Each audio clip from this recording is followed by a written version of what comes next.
Vamos a Tiago 5, irmãos. Antes da gente ler a Bíblia, eu queria perguntar para você: você já fez algum tipo de trabalho nojento ou difícil na vida? Alguma coisa assim onde você tenha que quase que literalmente colocar a mão na sujeira? Quando eu tinha 17 anos, eu fui para Nova Zelândia estudar. Eu fiquei 4 anos lá. E lá na Nova Zelândia eu trabalhei, eu capinei, eu pintei, eu trabalhei em obra de construção, eu fui frentista de posto de gasolina, eu abasteci supermercado de madrugada, eu fritei galinha no KFC. Aquele trabalho era muito nojento. Limpei banheiro, várias coisas que eram difíceis, que custaram muito do meu coração. E eu sei que vários de nós já fizemos ou fazemos coisas como essa. O fato é que é difícil colocar a mão na sujeira, não é verdade? É difícil dar o coração para alguma coisa que seja difícil de fazer. E hoje a gente vai continuar falando sobre relacionamentos. E o tema de hoje vai exigir, espiritualmente, que a gente coloque a mão na sujeira que temos na vida um do outro. Hoje a gente vai falar sobre confessar nossos pecados e carregar os fardos pesados uns dos outros. Vamos ler em Tiago 5, versículo 16. Tiago 5,16 fala o seguinte: portanto, confessem os seus pecados uns aos outros e orem uns pelos outros para serem curados. A oração de um justo é poderosa e eficaz. Sabe, irmãos, por que confessar pecados é certo? Por que a Bíblia nos chama a fazer isso? Há várias razões que poderíamos pensar. Confessar pecados é certo porque exige humildade de nós. E humildade é talvez a maior das virtudes aos olhos de Deus. Confessar os pecados é certo porque ao confessar nossos pecados, nós entramos em contato com a pobreza de espírito que há em nós. Afinal de contas, a gente pecou e é por isso que a gente está indo confessar. E a gente abandona, ao nos darmos conta de que somos pobres em espírito, a gente abandona qualquer pretensão de que a gente é legal, de que a gente é bom, ou de que a gente funciona, ou de que a gente é melhor, afinal de contas, do que os outros.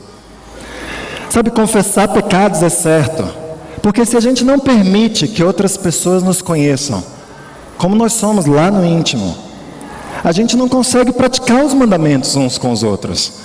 A gente não consegue encorajar uns aos outros. A gente não consegue estimular uns aos outros. A gente não consegue aceitar uns aos outros. Porque só quando a gente confessa e se mostra real, que a gente pode praticar esses mandamentos. Acima de tudo, confessar pecados é certo porque agrada a Deus. Sabe, qual que é o contexto dessa passagem aqui em Tiago 5? Vamos ler aqui a partir do versículo 13. Porque ela nos ensina o porquê de confessarmos nossos pecados. Tiago 5, versículo 13, fala o seguinte: entre vocês há alguém que está sofrendo? Que ele ore. Há alguém que se sente feliz? Que ele cante louvores. Entre vocês há alguém que está doente? Que ele mande chamar os presbíteros da igreja, para que estes orem sobre ele e o unjam com óleo em nome do Senhor. A oração feita com fé curará o doente. O Senhor o levantará. E se houver cometido pecados, ele será perdoado. Portanto, confessem os seus pecados uns aos outros e orem uns pelos outros para serem curados. A oração de um justo é poderosa e eficaz. Elias era humano como nós. Ele orou fervorosamente para que não chovesse, e não choveu sobre a terra durante 3 anos e meio. Orou outra vez, e os céus enviaram chuva, e a terra produziu os seus frutos. Sabe, Tiago, ele escreve essa carta daqui para irmãos que estavam passando por dificuldade na fé deles. E um dos temas principais da carta é que em momentos de dificuldade, a gente deve, em vez de reclamar, orar. Em vez de reclamar que a vida está difícil, Tiago exorta os cristãos daquela época, e a nós, que nós deveríamos orar. E nesses 6 versículos aqui que Tiago escreve, ele menciona o verbo orar 7 vezes, em 6 versículos. no versículo 13 a 15, a gente não vai estudar o contexto dele profundamente, mas ele basicamente está dizendo, ele fala sobre presbíteros, sobre, obviamente, não são só os presbíteros que podem orar conosco, caso contrário, há 27 anos a gente está sem companhia de oração aqui em São Paulo.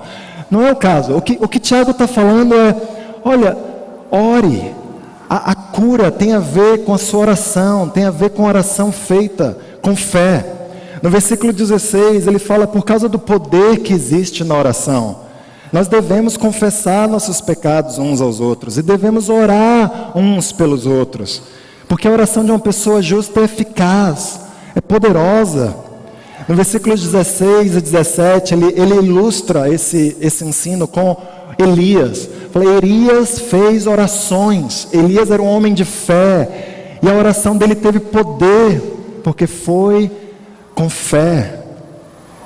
E aí a gente se pergunta, por que no meio de uma passagem que fala essencialmente sobre oração feita com fé, a necessidade da gente orar uns pelos outros, por que existe o mandamento da gente confessar nossos pecados uns aos outros? Eu acredito que duas razões existem, principais, para isso. Primeiro, eu acredito que Deus quer que entendamos que nós precisamos da ajuda uns dos outros. Nós precisamos da ajuda uns dos outros. Você tem fé e deve orar. E você também precisa da fé do seu irmão, da sua irmã, para que ele ore por você. Aqui nessa passagem, quando alguém está doente, não deve só orar por si mesmo, deve fazer isso também, mas deve chamar outros irmãos para orar com ele, para orar por ele. A verdade é que Deus nos fez, irmãos, de tal forma que a gente só consegue conhecer Deus plenamente com a ajuda de outras pessoas. Cristianismo solitário é uma invenção do século 21. O teleevangelismo, onde você assiste a sua missa ou pregação na televisão, faz a sua oração, isso não existe na Bíblia. Nós precisamos estar em contato com pessoas. E Deus está nos ensinando isso aqui, nessa passagem. E se nós decidirmos não ser abertos, ou se nós não decidirmos ser abertos uns com os outros, ninguém vai conseguir se aproximar de nós de verdade. A gente pode estar aqui fisicamente, mas ter o espírito parecido de quem está em casa assistindo televisão. A gente pode entrar, sair, sem ser conhecido, sem permitir que pessoas saibam quem você é de verdade. Quais são as coisas que fazem você lutar em casa, com seu filho, no trabalho? O que é que seu chefe faz para deixar você triste, depressivo, com raiva? Deus quer nos mostrar, Ele quer nos exortar que nós precisamos ser conhecidos. E se a gente não confessa nossos pecados uns aos outros, a gente vira um estranho virtual aqui dentro. Como que as pessoas vão orar por nossas dificuldades, se elas não sabem aquilo que é difícil de verdade para nós? Sabe, Deus quer usar pessoas para serem fonte de grandes bênçãos em nossas vidas. Mas para isso, a gente precisa convidá-las para perto de nós e permiti-las que elas cheguem perto o suficiente de quem nós somos.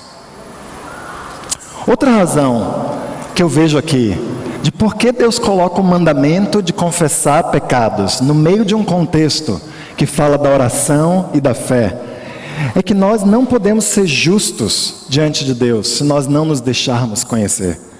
E se nós não formos justos, nossa oração não é nem poderosa e não é eficaz.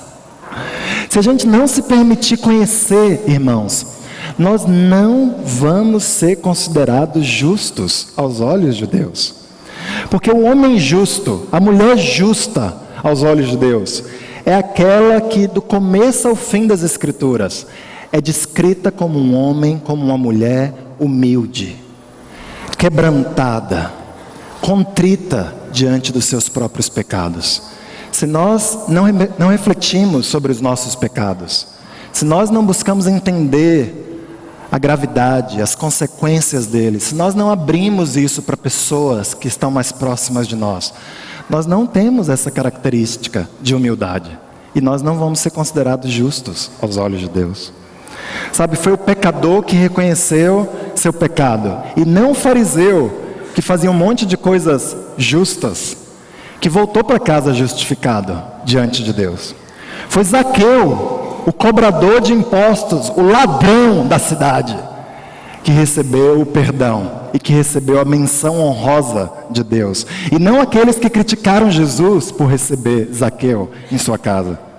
Em Éfeso, homens e mulheres que temiam o Senhor confessaram seus pecados publicamente, porque queriam repudiar todas aquelas coisas que eles haviam feito em suas vidas.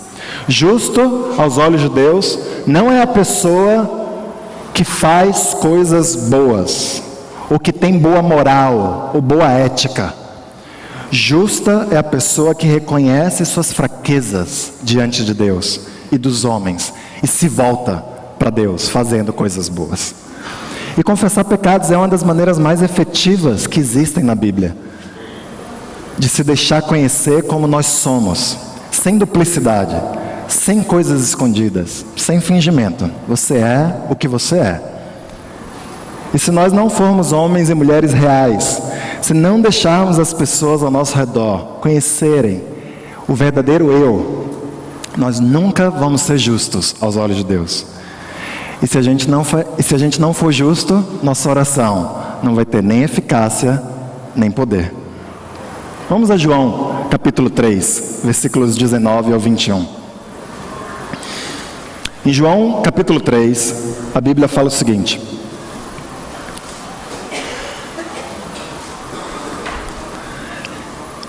este é o julgamento. A luz veio ao mundo, mas os homens amaram as trevas e não a luz, porque as suas obras eram más. Quem pratica o mal odeia a luz e não se aproxima da luz, temendo que as suas obras sejam manifestas. Mas quem pratica a verdade vem para a luz, para que se veja claramente que as suas obras são realizadas por intermédio de Deus. Sabe, confessar pecados é uma evidência de que a gente quer estar próximo a Deus. Quando a gente confessa, a gente mostra a verdadeira natureza do nosso coração. E a gente dá evidência, de acordo com essa escritura aqui, de que qualquer coisa boa que a gente faça, não é porque nós somos incríveis, é porque Deus, apesar da gente ser pecador, Ele faz coisas incríveis em nossas vidas. Ele usa até eu e você para fazermos coisas maravilhosas. Mas isso só se torna possível de ser observado pelos outros quando a gente está constantemente falando do nosso coração.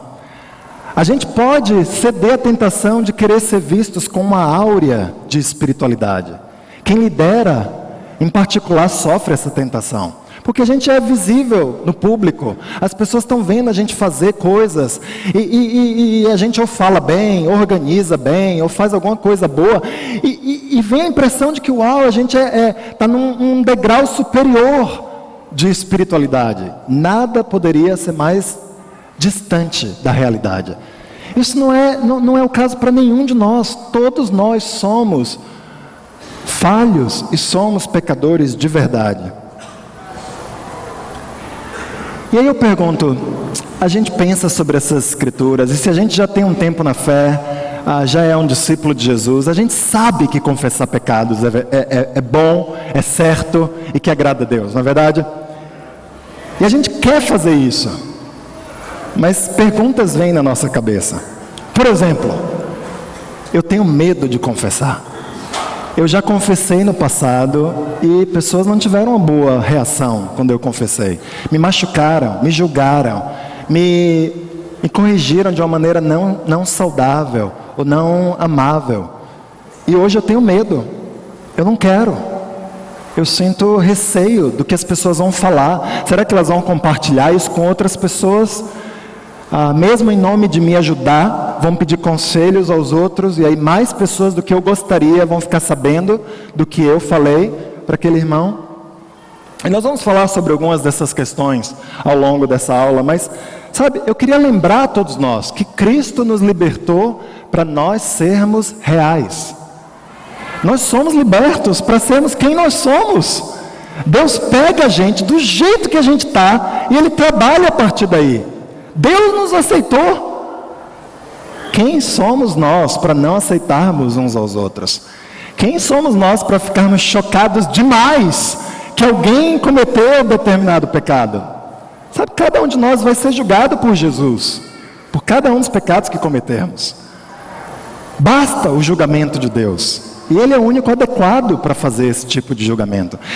A gente não precisa ter medo uns dos outros. A gente é livre para sermos reais, para a gente andar e falar abertamente do que somos, do que não somos, do que fazemos e do que não fazemos uns aos outros. Nós não precisamos provar nada para ninguém, irmãos.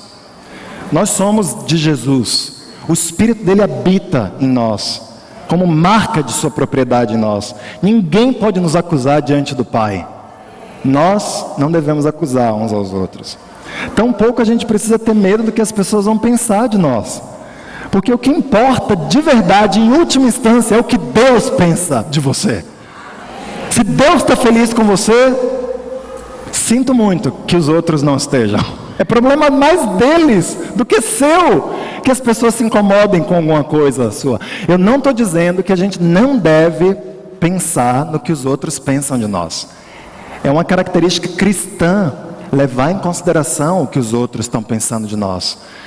Ouvir como nossas ações ou omissões impactam os outros e nos arrepender do que a gente precisa se arrepender. O que eu estou falando não é isso. O que eu estou falando é sobre você estar tão focalizado na opinião que pessoas têm de você, mais do que na opinião que Deus tem de você.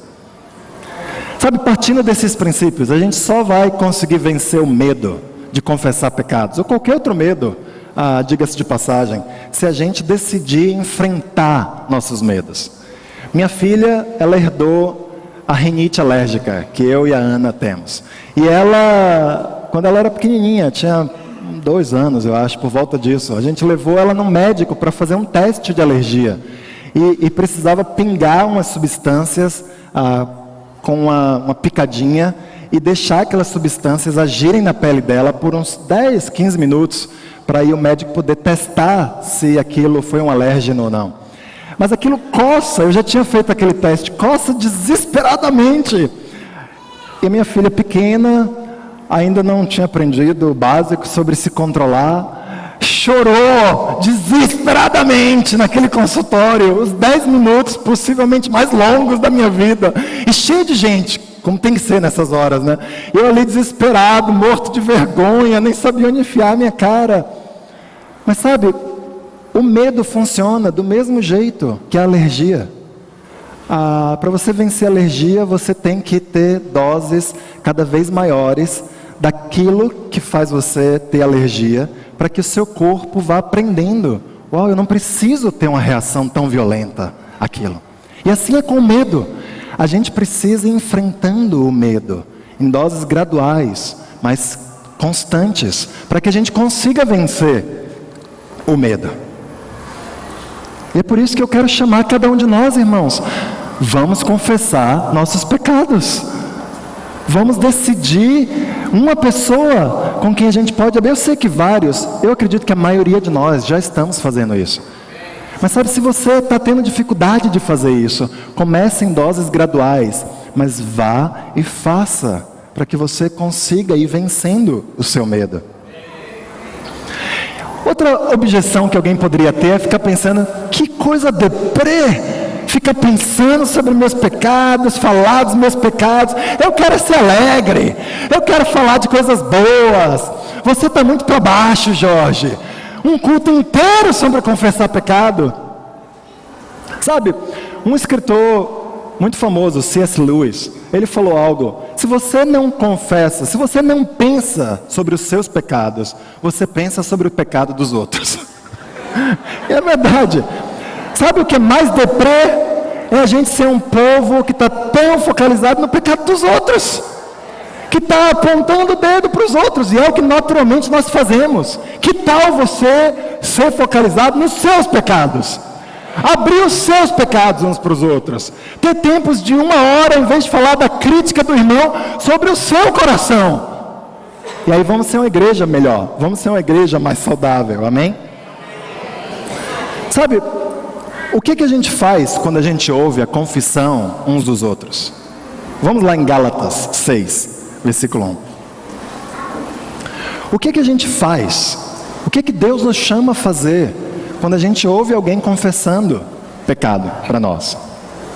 Em Gálatas capítulo 6, nos versículos 1 e 2, a Bíblia fala o seguinte: irmãos, se alguém for surpreendido em algum pecado, vocês, que são espirituais, deverão restaurá-lo com mansidão. Cuide-se, porém, cada um, para que também não seja tentado. Levem os fardos pesados uns dos outros, e assim cumpram a lei de Cristo. Sabe, a Bíblia nos chama aqui claramente a carregar os fardos pesados uns dos outros. Será que isso significa só ajudar alguém que está passando por uma necessidade física? Porque é um fardo pesado passar por necessidades materiais. Será que isso significa principalmente ajudar alguém que está passando por uma necessidade emocional? Alguma situação na vida muito difícil, a perda de alguém, ou dificuldades na saúde, talvez? Bem, sem dúvida, a gente precisa ajudar a mãe solteira, cujo pai abandonou a família. Ou ajudar a levar ao médico alguém que não está conseguindo ir ao médico sozinho. Ou ajudar financeiramente os que passam necessidade ou dificuldades entre nós. Mas o contexto dessa passagem não é sobre necessidades físicas nem emocionais. Aqui no finalzinho de Gálatas 5, olha aí na sua Bíblia, a passagem que a maioria de nós conhece. Paulo está falando sobre o quê?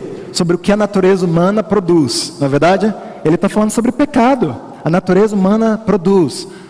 E aí ele fala a lista dos pecados. Ele fala a natureza segundo o Espírito produz. Ele fala do que o Espírito produz. E aí logo depois de falar sobre os pecados que a natureza humana produz, ele fala: olha, não vamos nos devorar uns aos outros. Paulo está falando e ensinando a igreja a respeito de problemas, de pecado, de dificuldades no relacionamento que eles estavam tendo, porque eles não estavam sendo espirituais. E aí em Gálatas 6, lembra que quando os nossos irmãos escreveram o Novo Testamento, não havia divisão em capítulo. O contexto aqui é um só, do final de Gálatas 5 até o começo de Gálatas 6. Ele fala: olha, quando a gente vê irmãos pecando, nós precisamos ir lá e ajudar uns aos outros, e carregar os fardos pesados uns dos outros. Sabe, irmãos, não há nada mais pesado na vida do que pecado. Essa é a realidade. Não há nada mais pesado na vida do que você lidar com as consequências do seu pecado e lidar com as consequências do pecado dos outros em sua vida. E aqui em Gálatas 6, nós somos chamados a ajudar uns aos outros quando a gente vê nosso irmão pecar. O nível de ajuda é tão profundo que nos expõe à tentação. Porque ele fala que, olha, tenham cuidado para que você mesmo não peque. Ou seja, a gente deve se aproximar tanto um do outro e ajudar de uma maneira tão próxima um ao outro, que essa intimidade pode expor a nós mesmos a tentação que o irmão está sofrendo. Se o pecado é a tentação sexual, e você está buscando ajudar alguém que está sofrendo com esse pecado, talvez as lembranças da sua própria imoralidade vão te tentar. Ou talvez as coisas que você está ouvindo do irmão vão te balançar. Se o pecado é amargura, a gente corre o risco de ficar negativo ou crítico, de ouvir a amargura do outro, porque é difícil ouvir amargura. Se o pecado é egoísmo, a gente pode se sentir ferido pela falta de amor na vida do irmão ou da irmã. Puxa vida, isso me fere, dói em mim ouvir e entender os detalhes desse pecado em sua vida. Mas ainda assim, Deus nos chama a ir adiante e ajudar uns aos outros. Na verdade, Ele fala que se a gente fizer isso, a gente vai cumprir a lei de Cristo. Quando a gente carrega os fardos pesados uns dos outros, a gente cumpre a lei de Cristo. E Paulo está usando essa palavra lei aqui da maneira como nós usamos lei. Por exemplo, a lei da gravidade é um princípio, como as coisas que rege, como as coisas descem, ou como as coisas sobem, dependendo da gravidade. As leis de trânsito são princípios, são regras que regem como o trânsito deve funcionar, ou deveria funcionar. A lei de Cristo é exatamente a mesma coisa. São um conjunto de princípios que regem como nós seguimos a Jesus, o que simboliza ser um seguidor de Jesus Cristo. Isso nos remete, por exemplo, a Isaías 53, que você pode acompanhar aqui na frente, versículos 4 e 5. Certamente, Ele tomou sobre si as nossas enfermidades, e sobre si levou as nossas doenças. Contudo, nós o consideramos castigado por Deus atingido e afligido. Mas Ele foi transpassado por causa das nossas transgressões, foi esmagado por causa de nossas iniquidades. O castigo que nos trouxe a paz estava sobre Ele, e pelas suas feridas nós fomos curados. Sabe, o que regia a Jesus? Qual era a lei que guiava os passos de Jesus nessa terra? Ele não só via o pecado dos outros, mas Ele se envolvia com o pecado das pessoas. Ele não só nos viu fracos e sujos, Ele decidiu vir, andar conosco e participar conosco da nossa pecaminosidade, sem pecar. Jesus coloca a mão na nossa sujeira. Isso era o que regia a vida de Jesus. Se a gente faz o mesmo, a gente está seguindo a lei de Cristo. A gente está vivendo de acordo com os princípios que guiavam a vida de Jesus. Como nós devemos ouvir a confissão de alguém, então, e ajudar o nosso irmão a carregar os seus fardos pesados? Primeiro, nós não devemos ficar chocados ou desapontados quando alguém confessa pecados para nós. Não há nenhum pecado ruim demais. Não há nenhum pecado que você não poderia cometer. Eu sei que às vezes a gente pode ser pego desprevenidamente. A gente se assusta, a gente não esperava aquilo. Porque a gente é inocente. A gente vai elaborando imagens equivocadas sobre as pessoas. E por isso a gente fica meio surpreso. Mas se a gente quer ser uma comunidade onde é seguro falar, seja lá do que você tenha feito ou deixado de fazer, a gente precisa se esforçar para não sobrereagir quando alguém abre seu pecado para você. Todos nós confessaremos, já confessamos ou vamos confessar pecados vergonhosos durante a nossa vida cristã. A maioria de nós vai ter terminado a vida vivendo mais como cristão do que como não cristão. E a gente vai fazer coisas terríveis. Já fizemos, vamos fazer ainda. E a gente não pode não confessar essas coisas. Precisamos ser um lugar onde é seguro confessar. Quando o irmão chega para falar algo difícil para você, como que você se sente? Superior? Uau! Como você faz algo assim? Você acha um absurdo o irmão ter feito aquilo? Talvez seja um absurdo, mas será que você não é tentado a fazer coisas talvez diferentes daquele pecado específico, mas igualmente sérias aos olhos de Deus? Na verdade, se você tem essa reação, irmão, você nesse momento está cometendo algo que é odioso aos olhos de Deus, que é um farisaísmo, que é uma autojustiça, uma presunção religiosa, que foi das coisas que Deus mais combateu, Jesus mais combateu nos evangelhos. Se a gente age assim, a gente possivelmente está sendo pior ou fazendo algo pior do que o irmão que está nos confessando um pecado, por mais difícil ou mais horrível o que ele tenha feito. Ao ouvir a confissão, a gente deve lembrar que nós somos pecadores no mesmo nível que qualquer outra pessoa. E por isso a gente pode sim ouvir qualquer tipo de confissão uns dos outros, amém? Princípio número 2 que eu quero sugerir para nós: ouça o irmão. Primeiro, se identifique com o irmão. Sabe, tente entender o que está acontecendo, faça perguntas antes de abrir a Bíblia e dar uma solução ou uma direção. Isso é importante. Mas primeiro, ouça muito. Tenha certeza de que você esgotou, que a pessoa falou mesmo tudo que está no coração dela, antes de você dar uma solução. Se você já passou por uma experiência parecida, pode ajudar, depois de ouvir, você compartilhar. E às vezes a pessoa abre o olhão e fala: você também já fez isso? Você já passou por isso?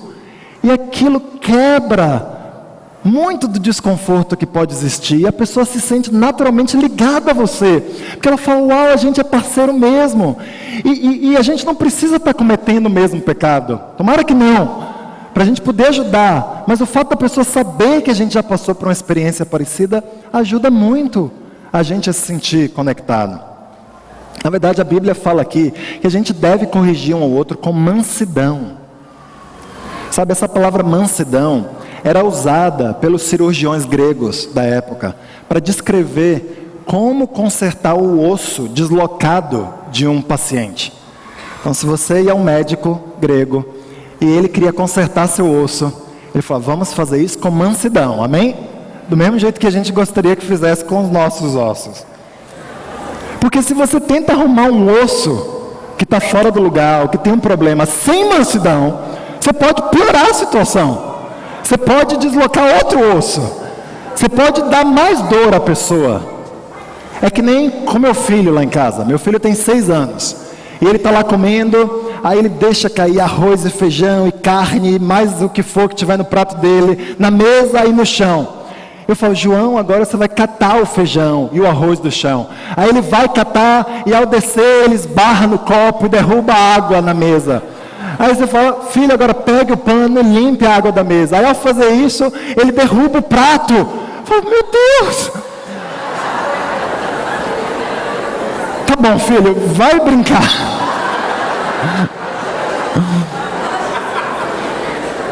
E olha, meu filho tem 6 anos de idade.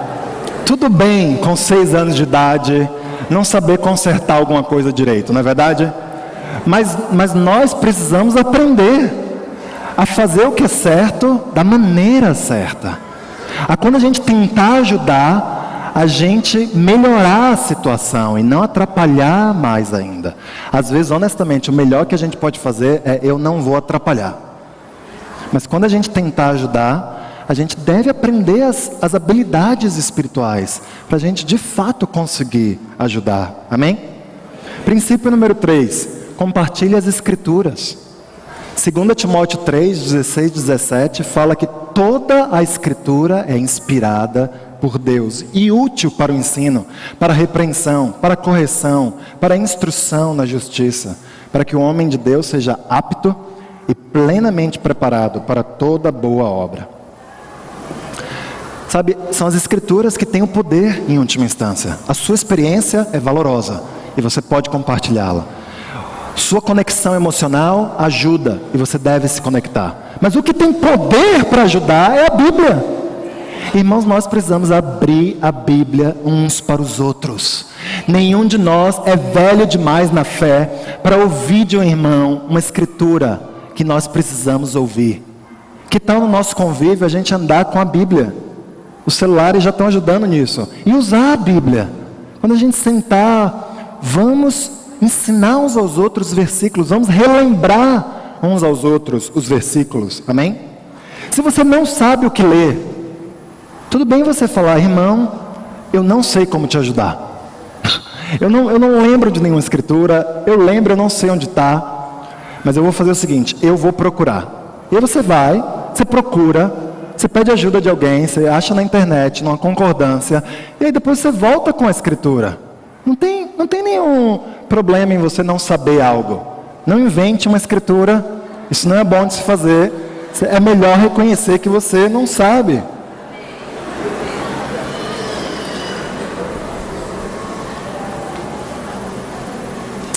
Princípio número 4. Nós precisamos ajudar uns aos outros a ir para a cruz. Sabe, em última instância, o que vai nos quebrantar é a gente lembrar de Jesus. O nosso pecado, irmãos, não é principalmente contra uns aos outros. O nosso pecado é contra Deus. É Ele que está triste, de verdade, o mais triste com a nossa vida, quando a gente peca. E Ele quer que a gente mude. E não só Ele está triste, mas Ele nos aceita. E quando a gente lembra de tudo que a cruz significa, isso nos constrange e isso nos ajuda a mudar de verdade. E a gente deve falar, não com culpa, não apontando, puxa, você não está pensando em Jesus. Isso não é levar um ao outro à cruz. Não foi isso que Jesus fez conosco. Ele não passou carregando a cruz e apontando para as pessoas: você está me negando. Ele foi vivendo a vida dele. Ele foi perdoando as pessoas. Ele foi exalando graça e misericórdia. É isso que a gente deve fazer uns aos outros. Lembrar de como Deus nos ama, mesmo quando a gente peca. E como Deus vai ficar feliz se a gente decidir mudar e voltar para Ele. Amém? Por último, a gente deve ajudar a pessoa a fazer um plano de arrependimento. A gente pode se conectar, a gente pode ler a Bíblia uns com os outros, a gente pode ouvir, mas Deus quer que nós nos arrependamos, amém? Ele quer que a gente lide com o pecado em nossa vida. Esse plano, para você fazer esse plano, você não deve sair compartilhando do pecado que você acabou de ouvir com outras pessoas. Sabe, a pessoa que confessa o pecado, ela tem o direito de decidir quem sabe do pecado dela. Se ela fala para você, ela tomou a decisão de falar com você. Ela não está tomando a decisão de falar com pessoas espirituais ou qualquer pessoa. Se você não sabe como ajudar essa pessoa, você deve comunicar. Falar: irmão, obrigado pela confiança que você me deu. Eu não sei como ajudar você.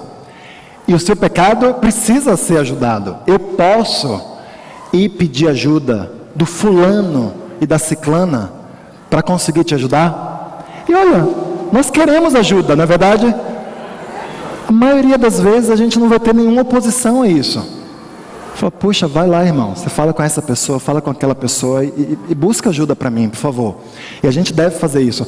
Mas mesmo em nome de ajudar alguém, a gente não tem a permissão de ir falar com o nosso líder, ou de ir falar com o nosso... Não está na Bíblia isso é contra as Escrituras. Ah, mas e se o pecado da pessoa é sério? Se ela está cometendo algo que a Bíblia fala que não é digno de ser cometido no meio de nós? Pode acontecer. E se você fala para a pessoa, você precisa falar disso com outras pessoas. Eu preciso falar disso com outras pessoas. O que você está fazendo é sério. Não está havendo arrependimento na sua vida. Eu não posso carregar esse fardo sozinho. A Bíblia me chama a fazer determinadas coisas quando o pecado é grave o suficiente. E eu não vou deixar de obedecer a Deus. Então, se você não for falar, eu vou falar. No mínimo, a pessoa precisa saber que você vai falar. Ela tem o direito de saber, de ser a primeira pessoa a saber que você, por querer obedecer a Deus, vai abrir isso com outra pessoa. Faz sentido? E a gente deve fazer isso às vezes. Além disso, a gente precisa fazer um plano com as pessoas. Há algo a ser reparado aqui sobre esse pecado que você cometeu. Você mentiu no trabalho. Você precisa ir falar a verdade agora para o seu chefe? Pecados exigem reparação. A maioria deles, há algo que você pode fazer para reparar. Você deve ir fazer. E a gente pode ajudar um ao outro, encorajar um ao outro a ir fazer. Vá lá, irmão, olha aqui, a Bíblia odeia mentira. Ela nos exorta a ir consertar o que a gente fez de errado. Perda de paciência exige no mínimo um pedido de perdão. Você precisa pedir perdão para sua esposa, você precisa pedir perdão para o seu filho, porque você gritou com ele, e não há situação, ou quase não há situação em que a gente deveria gritar com nossos filhos. Então vá e peça perdão. Egoísmo, morneza, nos chamam a tomar a iniciativa de fazer algo. Nós precisamos ajudar uns aos outros a ir e nos arrepender dos nossos pecados. Amém? Lembre-se que apesar de você ter a responsabilidade de ajudar, a única pessoa que pode se arrepender é a pessoa que pecou. Em Gálatas 6, versículo 4 e 5, a Bíblia fala assim: cada um examine os próprios atos, e então poderá orgulhar-se de si mesmo, sem se comparar com ninguém, pois cada um deverá levar a própria carga. Sabe, existe um fardo que a gente não pode carregar sozinho, que é o dos versículos 1 e 2. Mas existe uma carga que é para nós carregarmos sozinhos, que é a carga do arrependimento, que é a carga daquilo que você pode fazer, deve fazer sozinho. Irmãos, nós não podemos confundir os dois. Cada um de nós é responsável por nosso próprio arrependimento. Se você nessa igreja não quer viver como discípulo, Deus vai lidar com você. E a responsabilidade por você lidar com a sua vida é sua. Nós não vamos responder pelos pecados dos outros diante de Deus. Nós vamos responder pela nossa responsabilidade de ajudar uns aos outros a lidar com os seus próprios pecados. Lidar com o pecado sozinho é insuportável. Se você tem ajuda, se torna suportável. Mas é você que lida com o pecado. É sua responsabilidade ir e se arrepender. Amém? Por último, o último princípio: aceite o irmão, independentemente do seu arrependimento. Alguns vão se arrepender logo. Ótimo, que todos nós sejamos assim. Outros vão demorar um pouquinho para a ficha cair. E a gente deve ficar lá junto, ajudando a pessoa, encorajando a pessoa, e ela se arrepende. Outros, poucos, não vão se arrepender, estão com o coração duro. E o que a gente faz com esses irmãos? Demonstra toda a nossa insatisfação com eles? Não. A gente demonstra que a gente acha triste essa situação, mas a gente não deixa de aceitar uns aos outros. A gente não deixa de ser amigo, porque alguém não está se arrependendo de um pecado. Todos nós já estivemos ou vamos estar em uma situação assim, irmãos. Se alguém fala para você que é o discípulo modelo e nunca deixa de se arrepender de nada, isso é mentira. Todos nós temos alguma área da nossa vida em que não estamos conseguindo nos arrepender, apesar de querermos de verdade. Você tem carregado os fardos pesados uns dos outros? Como estão os seus relacionamentos? Você sabe quais são os fardos pesados dos outros? Um nível de relacionamento assim, você só pode ter com algumas poucas pessoas. Nós podemos ser amigos de várias pessoas, mas esse nível de intimidade, nenhum de nós tem tempo suficiente para ter do que com algumas poucas pessoas. Você tem essas pessoas na sua vida? Alguns estão achando que a gente está pedindo para que todo mundo tenha uma parceria de oração porque a gente é legalista, ou porque a gente quer controlar. Não! Eu quero colocar diante de cada um de nós aqui, se você tem alguém que conhece a sua vida de verdade, e é quem você está buscando conhecer de verdade. Meu sonho aqui na igreja, e eu sei que o de muitos de nós, é que nós sejamos uma comunidade de discípulos que confessam seus pecados, que carregam os pecados uns dos outros. Meu sonho é que cada irmão tenha pelo menos uma pessoa a quem é tão intimamente ligado, que pode despejar, que não tem insegurança de ser quem é, e sabe que pode encontrar naquela pessoa refúgio e amizade verdadeira. Eu lembro das pessoas cujo pecado eu ajudei, cujo fardo pesado eu ajudei a carregar, e eu sinto tanta gratidão, tanta alegria de ter sido um instrumento útil nas mãos de Deus para ajudar os outros. Eu lembro de pessoas que me ajudaram a carregar os meus fardos pesados. E eu estava cantando aqui hoje de manhã e chorando, pensando no amor, em como essas pessoas me marcaram profundamente. Eu lembro do Geraldo, quando eu estava estudando a Bíblia, jejuando por mim, até eu ser batizado. E aquilo me marca profundamente, um jovem de 17 anos, que estava jejuando para que um homem que ele havia conhecido há 2 semanas, obtivesse o perdão dos pecados. Eu lembro o Otton me ajudando a vencer minhas tentações homossexuais. Eu tive um passado homossexual e o Otton abrindo e me perguntando coisas constrangedoras, me ajudando a entender o meu próprio pecado, comprando um livro para mim, me dando de presente para que eu pudesse entender a mim mesmo e o que tinha acontecido na minha vida. E pela primeira vez eu entendendo como eu ia lidar com aquilo e como eu ia vencer os desafios que estavam lá batendo na minha porta. E isso enche meu coração de gratidão. Eu lembro do James, do Denilson, do Daniel, do Ariel, suportando a minha agressividade. Eu falando, gritando, esbravejando, e esses homens me ouvindo, tendo paciência comigo, me corrigindo com mansidão, não se afastando de mim, apesar de eu estar ferindo ao falar coisas daquele jeito. E eu falo, uau, eu tenho amigos de verdade. Essas pessoas me conhecem profundamente e ainda assim querem estar ao meu lado. Esse é o meu sonho para cada um de nós, irmãos. Que a gente possa ter esse tipo de amizade.